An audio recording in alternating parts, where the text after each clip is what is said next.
بڑی مشکل سے ان سے کوئی بندہ بات نکلواتا تھا. باقی لوگ کہا کرتے تھے کہ تو عرب کی کنواری لڑکیوں کی طرح شرمیلا ہو گیا ہے.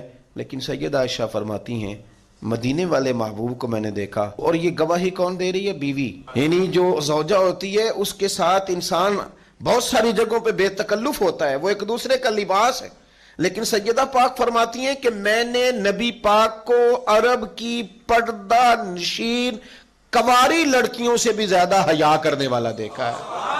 اتنی حیا. ایک دفعہ کچھ عورتیں مسئلہ پوچھنے آ گئیں. ہمارے ہاں کچھ لوگ کہتے ہیں شرع میں شرم کوئی نہیں.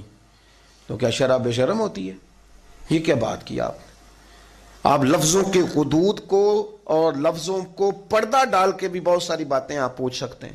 اور اب تو مجھے بڑی تکلیف ہے یہ بات کرتے ہوئے. کچھ لوگ مفتی ہونے کا دعویٰ کرتے ہیں لیکن ممبروں پہ بیٹھ کے سستی شہرت کے لیے اور لوگوں کو بتاتے ہیں جب میں نے دوسری شادی کی تو یہ ہوا, جب میں نے تیسری شادی کی تو یہ ہوا. اور حرم میں بیٹھ کر کچھ لوگ یہ کہانیاں سنا رہے ہوتے ہیں.